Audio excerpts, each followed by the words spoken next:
Okay, well, we can get things started. Good afternoon, everyone, and thank you for joining the Oregon Employment Department for today's media briefing. I'm Jack Patterson, Communications Officer for the Oregon Employment Department. Today's speaker will be State Employment Economist Gail Krumenauer.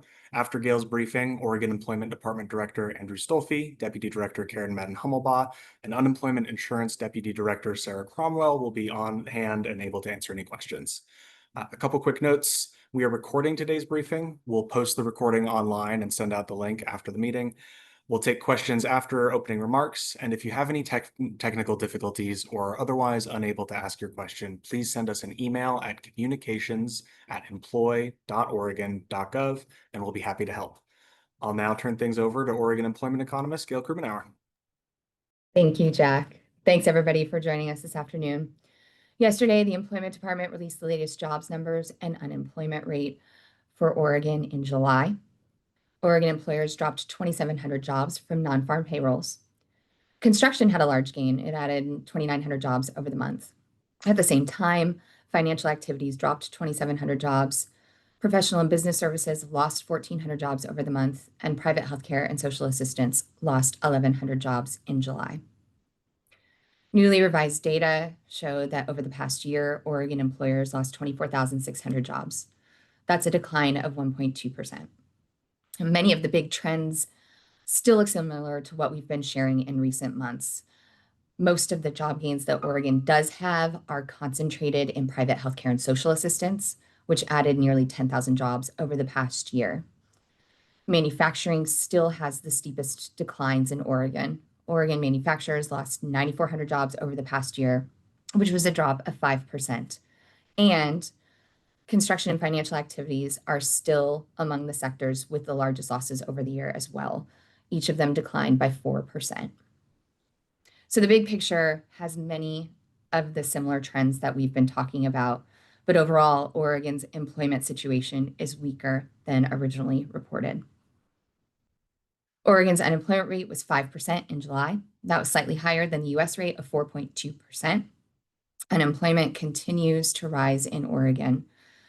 We've seen relatively small changes from month to month, but the bigger effect has been that the unemployment rate has drifted up from 4.3% at the end of last year to 5% as of July. One bright spot, Oregon's labor force participation rate, that's the share of everyone 16 and older who's either working or unemployed but actively seeking work in recent weeks, that has held steady. It was 62.8% in July and has been steady at 62.7 or 62.8% for the past year. By contrast, the US labor force participation has declined. It was the same as ours about a year ago and has dropped by half a percentage point to 62.2% as of July. With that, I will turn it back over to Jack for any questions and answers. Thank you. Thanks, Gail. We'll now open things up for questions. Please raise your hand if you'd like to ask one of our panelists a question. If you're joining us by phone, please make sure to hit *6 to unmute yourself.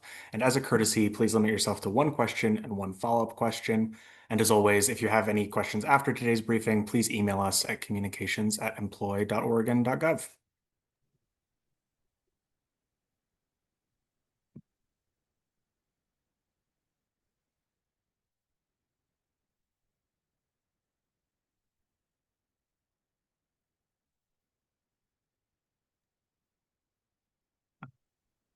Kyra, I saw your hand come up. I've unmuted you.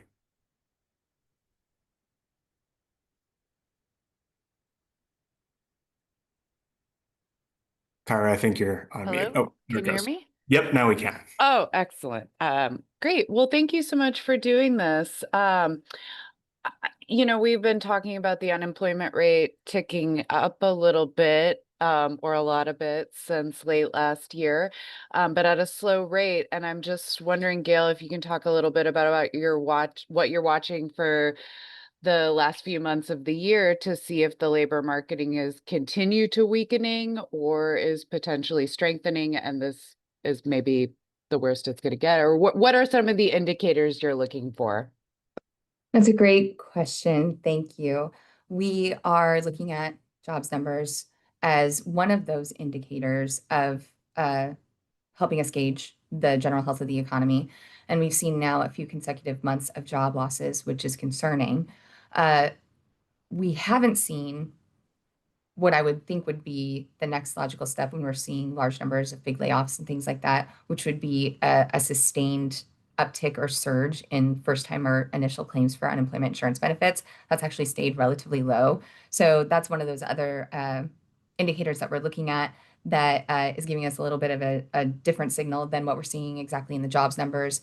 Another one, and Oregon is one of just a few states that does this. We have our own job vacancy survey of private employers, where we ask them each quarter what jobs they're actively hiring for. And we've seen in the first half of 2025 that the number of private job vacancies has been around 52,000. It has been stable at about pre-pandemic levels. So checking that too to see if hiring demand among employers, at least total demand, starts falling off as well. So that's something else that we're keeping an eye out for. And then just the broader indicators that many of our colleagues look at as well in terms of gross domestic product nationally, what's happening there, and consumer spending, among others. But those are the ones that are really top of mind for me right now.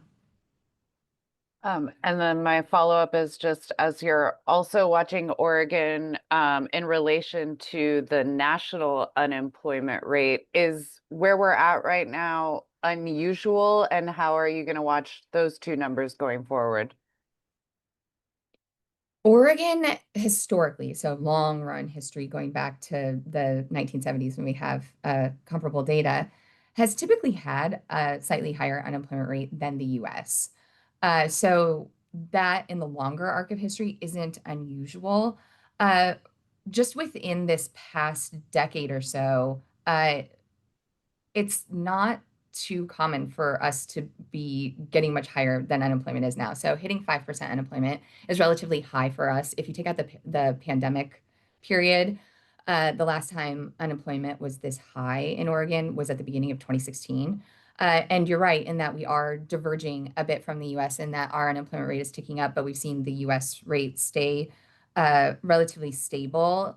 There's different things going on in terms of the labor force numbers that underlie that unemployment rate.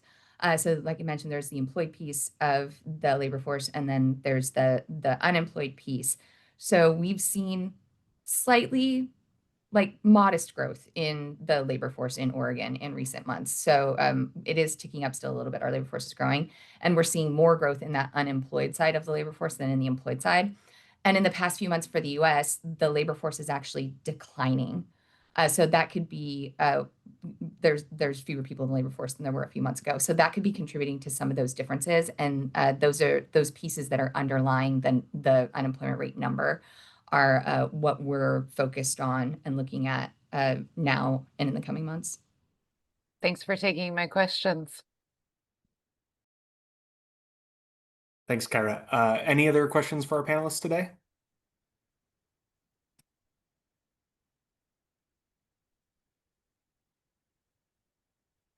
All right. Well, not seeing any hands. Oh, never mind. Garrett Andrews, you're up. Can you hear me? Yep. So I just wanted to ask, there's been a bit of it's called a shakeup at the BLS. My understanding was OED provides information to the federal government, and I just want someone maybe to talk about the reliability of information going forward. Thanks for the question, Garrett.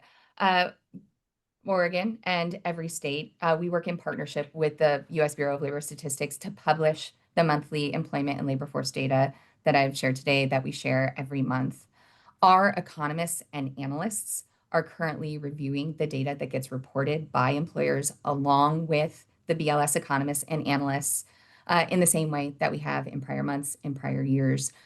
Those collaborative and really positive working relationships still exist and they're still functioning. And that's how we're continuing to bring the data to you every month.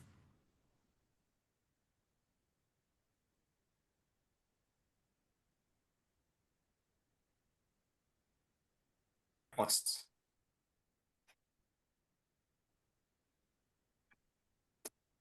Okay, well, not seeing any hands go up, just wanted to say as a reminder that we recorded today's briefing and we'll send it out. We'll send out a link to the reporters who RSVP'd later this afternoon.